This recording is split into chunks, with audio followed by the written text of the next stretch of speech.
Hola a todas, mujeres líderes de América, y muchísimas gracias por la invitación de poder participar el día de hoy con ustedes en un tema que realmente me apasiona y que tiene que ver con el futuro del ascenso femenino y entender cómo el rol de la mujer hace que las empresas sean mucho más sostenibles.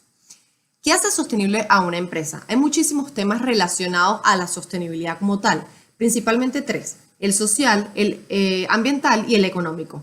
Y de este último, que es el económico, mucho se ha hablado, pero poco se ha tomado en cuenta lo que tiene que ver con el por qué invertir en mujeres en cuerpos directivos y gerenciales puede hacer más sostenible tu negocio. Al final se pueden estar preguntando, ¿pero qué tiene que ver con un tema con el otro? Y la realidad es que tiene que ver muchísimo. Una empresa es sostenible solo y sí logra ser efectiva y eficiente al mismo tiempo. Y para esto requiere sin duda de un equilibrio entre hombres y mujeres que puedan complementar el mundo de los negocios. Para ello hay 6 puntos claves que quiero compartir el día de hoy con ustedes y que básicamente juegan un rol fundamental en esta toma de decisiones del por qué empresarios y grandes empresas o corporaciones deben invertir cada vez más en que mujeres formen parte de estos cuerpos directivos o de gerenciales. Porque al final hay una cifra que es importante, y es que sí, realmente una gran corporación o empresa, por más grande o pequeña o mediana que sea, puede tener una gran cantidad de mujeres, pero ¿cuántas de estas mujeres forman parte real de esas tomadores de decisiones? Y allí es donde está la clave. Estos 6 puntos de los que vamos a hablar son básicamente: uno, el papel que juega la mujer en el aumento de las inversiones, en esa rentabilidad que hace que los negocios sean cada vez más productivos. Dos, tiene que ver en cómo las mujeres lideran áreas de crecimiento y transformación con gran éxito. Tres, por qué las mujeres son exitosas generando empatía, una palabra tan nombrada en estos momentos. Cuarto, tiene que ver con mujeres líderes y sus áreas de trabajo. Quinto, la mujer y la capacidad multidisciplinaria. Y sexto, la mujer y la visión de sostenibilidad de los negocios. Vayamos por cada uno de estos puntos. El primero tiene que ver con el papel que juega la mujer dentro del aumento de las inversiones, esa rentabilidad que hace que los negocios sean cada vez mejores. Vamos a iniciar un poco poniendo en contexto alguna información que es relevante, porque para poder nosotros argumentar que algo debe darse, pues tenemos que tener fundamento suficiente. Y les quiero compartir algo. El Credit Suisse Research Institute, el CSRI por sus siglas, en su informe de Gender 3000, que fue publicado en 2019, que es el último que se tiene hasta la fecha, encontró un vínculo muy importante entre las empresas con más mujeres líderes y un mejor desempeño a nivel de sus acciones en lo largo del tiempo. Los investigadores analizaron casi 3.000 empresas en términos de data pertenecientes a 56 países entre el año 2012 y agosto del 2019, es decir, tiempo suficiente para poder analizar con información, digamos, estas distintas curvas. Y resalta información muy importante. Uno, que las acciones de las empresas con más del 20% de las mujeres en cargos directivos habían superado las que tenían menos del 15% en estos cargos en un 5% hasta octubre del 2019. Lo segundo es que los datos mostraron que era una tendencia a largo plazo, es decir, que esa curva iba subiendo y no iba bajando, y que las acciones de las empresas que tenían más mujeres en la gerencia superaron a las de la gerencia con predominio de hombres desde los años 2010-2012, que fue cuando se inicia este estudio.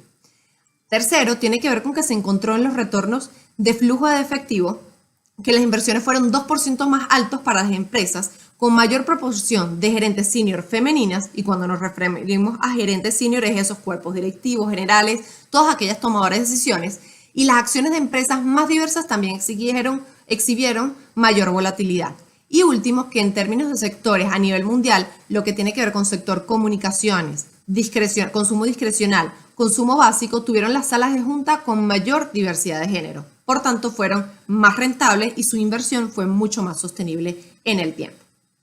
Lo segundo tiene que ver con cómo las mujeres lideran el crecimiento y la transformación de las empresas. Muchísimo se ha hablado de este tema que tiene que ver con el liderazgo inclusivo, con el liderazgo de poder formar parte de todos, esa equidad. Pero hay algunos temas, digamos, de los que debemos puntualizar y ser muy enfocados para poder lograr el éxito, digamos, cuando estamos hablando de estos temas y queremos influir positivamente en las empresas. En toda empresa, como yo siempre digo y soy fiel creyente de eso, no tiene que ver con que haya más hombres o más mujeres, tiene que ver con un tema de equilibrio, pues todos tenemos que formar parte de ello y es fundamental. Todas las partes se tienen que sentir identificadas para que logren esos verdaderos resultados. Ahora bien, en términos de crecimiento y transformación atado a la innovación, un tema clave es que en la innovación El ensayo y error es fundamental, esa capacidad de equivocarte y volver a reiniciar.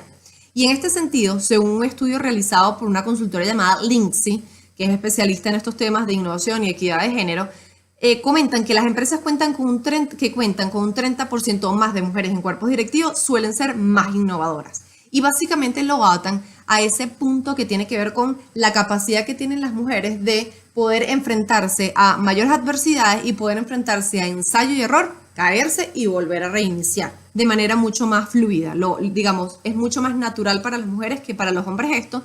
Sin embargo, como vuelvo y repito, es importante que todos formen parte de esto. Parte de esto consiste en entender cómo funcionan las mentes de ambos. Es decir, cómo funcionan las mentes de los hombres y cómo funcionan las mentes de las mujeres para poder generar realmente este equilibrio. Algunas variantes que debemos tomar en cuenta o que recomiendo. En términos de mujeres, por ejemplo, se enfocan en transformar a personas a través de los objetivos, pero primero buscan transformar personas. En el caso de los hombres, buscan siempre los negocios más enfocados en objetivos y en los resultados tangibles y directos. En el caso de las mujeres, están más enfocadas al liderazgo transformacional y en el caso de los hombres al transaccional. En el caso transformacional, evidentemente toma más tiempo y genera, digamos, mayor inversión de tiempo, de recursos, etcétera, pero a la larga, una visión de largo plazo, me permite ser más sostenible porque tengo más cohesión con las personas. Desde el punto de vista transaccional, lo que vemos es, digamos, necesitamos una acción, crear un objetivo, lo coloco y lo completo. En el caso de las mujeres, y ya hablando un poco más de temas científicos, las mujeres liberan más oxitocina y por ello se suelen conectar más con personas, se preocupan más por el bienestar de las familias, por el bienestar de las personas, entre otros. Siempre hay, digamos, excepciones a la regla, pero digamos una tendencia que se ve marcada. En el caso de los hombres, suelen estar más enfocados en lo que tiene que ver con recompensas y logros financieros. Y básicamente en entornos como los de hoy, y qué bueno que además esta conferencia esté enmarcada en un momento tan importante de transformación como lo que estamos viviendo con el COVID-19 y todo lo que ha traído, porque la tendencia desde hace mucho tiempo venía siendo en el Customer Human Centric, que es básicamente colocar al ser humano como centro, en términos de clientes, de productos, de servicios e incluso de colaboradores. Y hoy por hoy, con este tema de COVID, se hace cada vez más necesario y se hace mucho más necesario aún un equilibrio real entre las distintas empresas. Ahora vayamos al tercer punto, que tiene que ver con por qué las mujeres, digamos, tienen mayor tendencia a la empatía. Esto, por supuesto, está atado al punto anterior y es algo tan sonado, escuchado y necesario en estos momentos. Justamente se ata al tema que veníamos conversando porque tiene que ver con ese tema neurocientífico de la liberación de la oxitocina, pero no solo se queda allí. También la capacidad femenina tiene un poder de poner por encima de todo la calidad de las emociones, de las conexiones y de las realidades humanas. El gran porcentaje de las mujeres no ve una relación profesional como algo transaccional, lo ve como algo transformacional, donde necesitas contar con comunidades, contar con redes de apoyo, participar en grupos de trabajo, como incluso este grupo al que formamos muchas de nosotras y que estoy segura que las que no forman van a formar parte de Mujeres Líderes de América, que al final todas nos complementamos, porque algunas tienen unas habilidades, otras tienen otras, pero al final todas tenemos que formar parte de un ecosistema donde nos apoyemos. Y eso, digamos, es una tendencia mayor a la parte empática o esa característica empática de las mujeres. Al final las mujeres se dice que son líderes natas de grupos, equipos y familias. Y todo eso que indistintamente que tengan familia, que tengan hijos, que estén casadas, etcétera, todo ese núcleo familiar que implica el poder tener el cuidado, la preocupación por ese bienestar, la preocupación porque el otro esté bien, porque el otro, por ejemplo, si necesita una herramienta de trabajo, yo voy a facilitársela más allá de una transacción de te coloco la herramienta, te explico, te enseño qué es lo que necesitas. Todo ese proceso es lo que hace que tengan las mujeres o tengamos las mujeres un liderazgo nato distinto en el mundo empresarial. Y los estudios han comprobado que existe una relación positiva entre el liderazgo corporativo femenino y el desempeño organizacional positivo. Hay un estudio de diversidad de género que está patrocinado por el Instituto Peterson de Economía Internacional que revela que las mujeres en el C-suite, es decir, en esos cargos directivos o cargos gerenciales altos, contribuyen a mejorar los resultados organizacionales. Además, este estudio cita que la diversidad en general puede mejorar este desempeño. Nuevamente, ese equilibrio, que haya diversidad tanto de hombres como de mujeres, que haya diversidad de género, que haya diversidad de distintos elementos que forman parte del mundo empresarial. Y este estudio no es que concluye que las mujeres sean mejores CEO, para nada, porque de hecho yo soy fiel creyente en que hay excelentes CEO hombres y excelentes CEO mujeres, pero sí informa que hay una representación justa imparcial, es decir, que cuando hay una representación justa imparcial dentro de las organizaciones, todas las empresas van a mejorar. Aquellas que tienen más tendencia hacia un lado o hacia el otro van a tender a tener más problemas, porque si tienes todo de un lado, digamos, femenino, vas a tener mucha transformación y poca transacción. Y si tienes desde el lado de vista o desde el punto de vista masculino, vas a tener más transacción que transformación y necesitas de ambos mundos. El cuarto punto tiene que ver con las mujeres y los sectores por excelencia donde operan o donde se encuentran. Cada vez hay un mayor crecimiento de presencia femenina en diversos sectores, pero sin duda sí hay un tema fundamental que tiene que ver con aquellos sectores que han quedado como marginados y donde la participación femenina no ha sido, digamos, la más elevada. Algunos de los que han ido creciendo ha sido la tecnología y ahora con COVID-19 de hecho se habla de un mayor crecimiento o un mayor decrecimiento. Se está tratando de analizar en distintos países esta curva porque va a ser muy relevante. Pero hay otros sectores, por ejemplo, como la enfermería, que lo hemos visto ahorita además mucho más resaltado, o la educación, que tiene un porcentaje muchísimo mayor de mujeres. Pero hay otros como gas, petróleo, que tienen muchísimo menor número de personas y mujeres femeninas dentro de estos cargos directivos. Y esos son los esquemas que debemos romper. Tienen que haber más hombres dentro de educación y dentro de enfermería y tienen que haber más mujeres dentro de gas y petróleo. Porque si no, no vamos a tener este equilibrio del que tanto estamos hablando. Hay otra información que es muy relevante en este punto y me sumo a una información o data que extraje de LinkedIn, que al final es la red profesional de alcance global más importante en estos momentos y donde, por cierto, conocí a mujeres líderes de América y por allí fui pudiendo hacer varias colegas y colaboraciones con distintas personas. Pero en un análisis que hicieron de data propia a nivel global, y esto es importante porque esta data es global, no es sectorizada por país, y si uno se quisiera ir ya directamente a lo que es el país, pues pueden haber evidentemente variaciones importantes.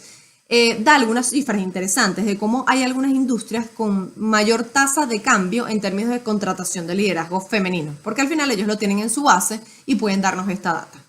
Algunos de estos sectores son, primero, software y servicios de TI. Tienen un 27% de incremento en contratación de liderazgo femenino. El segundo tiene que ver con fabricación, donde tienen un 26% positivo, es decir, de crecimiento en contratación de liderazgo femenino. El tercero tiene que ver con entretenimiento, con un 24% de aumento en contrataciones de liderazgo femenino. El cuarto en hardware y redes con un 23% de crecimiento y el quinto en seguridad pública con un 21%. Sin duda hay distintos sectores. Por ejemplo, el político requiere de muchas más mujeres. El sector científico requiere de muchas más mujeres. Pero son, digamos, brechas que se van rompiendo y para las cuales tenemos que seguir trabajando nuevamente para que todos, hombres y mujeres, podamos caber dentro de las mismas organizaciones. El quinto punto tiene que ver con la mujer y su capacidad multidisciplinaria. De esto se ha hablado muchísimo y la verdad es que estoy segura que muchos van a hacer resonancia con esto que les comento porque sin duda siempre nos dicen, wow, pero es que las mujeres son unos pulpos, tienen capacidad de hacer muchas cosas a la vez. Y sí, tenemos capacidad de hacer muchas cosas a la vez, pero también tenemos que enfocarnos en aquellas donde queremos lograr nuestros objetivos, porque de nada te sirve tener 6, 7 frentes a la vez si no logras, digamos, unos resultados o retos específicos. Continuamos con este esquema de por qué invertir en una mujer hace sostenible el negocio. Y justamente es uno de los puntos más relevantes con los que hemos hablado anteriormente, porque esta capacidad multidisciplinaria ayuda muchísimo en positivo. El poder complementar, por ejemplo, lo racional con lo emocional, esa capacidad de apoyo y transformación, esa visión innovadora y esa capacidad de resiliencia es fundamental en los negocios. Esa capacidad de ensayo y error, que sí, puede costarnos un poco de tiempo, puede costarnos un poco de dinero, es cierto, pero a la larga tienes una visión más sostenible del negocio, porque no es una transacción, es una transformación a largo plazo y esa transformación es lo que logra la sostenibilidad en el tiempo. Como todo, nada de esto va a funcionar si no existe una equidad y no hay un verdadero equilibrio, pues en los negocios la clave está en esa integración y que todos podamos caber dentro del mismo negocio. El sexto punto y último, para ir llegando ya al final y poderles dar algunos tips de cómo podemos iniciar estos procesos de transformación en liderazgo femenino, tiene que ver con la mujer y su visión sostenible del negocio. Al incorporar cada vez más mujeres dentro de las empresas, particularmente a niveles directivos, estamos relacionando esto con visiones de sostenibilidad a mediano y a largo plazo. No estamos hablando de corto plazo, estamos hablando de mediano y largo plazo. Por ejemplo, contar con una visión de largo plazo y esa tenacidad que tienen las mujeres por hacer que se logre, que se pueda, por perseverar, por comprometerte hasta el final en que algo se dé, son esenciales para los negocios en estos momentos. Lo segundo tiene que ver con eso que hablábamos de la innovación, del aumento de la capacidad de innovación que existe en las empresas cuando se trata de abordar temas muy complejos. Existe evidencia considerable de que las mujeres identifiquen nuevas tecnologías, modelos de negocios, productos, servicios que son críticos para las necesidades del consumidor y que funcionan además para resolver problemas sociales de nuestro entorno, que además es súper necesario en estos momentos. Lo otro tiene que ver con que las mujeres tienden a ser más colaborativas y están listas para participar en creación de consenso, en poder inclinarse a resolver situaciones difíciles o complejas de manera colaborativa. Adicionalmente, aportan o apoyan a través de su transparencia a tener un fuerte gobierno corporativo, porque se habla de estudios que hablan sobre creencias éticas y tomas de decisiones que han demostrado que las mujeres son más propensas que los hombres a tener prácticas comerciales éticas al 100%. Lo otro tiene que ver con que se ha mostrado que las mujeres dan prioridad a los problemas ambientales, otro de los puntos más importantes en estos momentos de la sostenibilidad. Y por último, que muestran muchísima preocupación por el bienestar de los demás, cosa que hemos hablado bastante. Y es esa capacidad de demuestro esa preocupación y genero mejores condiciones de trabajo que al final resultan en mayores beneficios para la empresa en el mediano y el largo plazo. Al final, todo esto sirve y está atado a una reflexión importante, que es ¿por qué invertir en la capacidad profesional e intelectual de las mujeres dentro de una empresa es una medida sostenible? Y esto no lo vamos a lograr impulsando en las empresas que esto se dé o peleando porque haya cada vez más números. Tenemos que trabajar en nosotras mismas. Tenemos que trabajar en un tema interior, personal, para que nosotras podamos primero invertir en nosotras, instruir en nuestro posicionamiento, en nuestra narrativa, en nuestra carrera, educación, formación, en esa capacidad que necesitamos para capitalizar nuestros logros. De nada sirve que nosotros tratemos de hablar, argumentar o discutir o pelear del por qué no existen tantas mujeres en cargos directivos o gerenciales senior, si no lo hacemos primero por nosotros, si no tenemos esa capacidad de nosotras mismas montar nuestro posicionamiento, nuestra estrategia y que poco a poco vayamos cacareando y compartiéndole al resto de las mujeres y de los hombres que nosotros, digamos, tenemos una trayectoria y que sí, somos distintos, pero somos un buen complemento. Y así como los hombres y las mujeres debemos complementarnos. Y hay una frase final con la que yo quisiera cerrar, porque para poder construir ese mapa de ruta que te invito a ti y las invito a cada una de ustedes que lo hagan y que no importa si sientes que estás tarde. En lo personal te puedo decir que pasé muchos años con ese backstage y que después dije, wow, me toca ahora salir. Es el momento de poder ya dar ese paso a ese posicionamiento y es construir ese mapa de ruta, así como lo haces para tu organización, para tu área, para tu jefe, para cualquier otra persona, hazlo por ti. Construye ese mapa de ruta para que luego lo puedas capitalizar, porque como decimos en Pistolante, firma de estrategia y comunicación, donde trabajo como directora para República Dominicana y formo parte del cuerpo directivo de la firma, lo que no se comunica no existe. Y si no hacemos nuestro trabajo y nosotros definimos nuestro posicionamiento, nuestra narrativa, invertimos en nuestra educación y construimos nuestro mapa de ruta, nadie lo va a hacer por nosotros. Así que las invito a dedicar tiempo para esto y darse siempre el primer lugar para poder lograr, evidentemente, elevar el liderazgo femenino y hacer de esto un catalizador para que los negocios sean más sostenibles en el tiempo. Espero que lo hayan disfrutado y muchísimas gracias.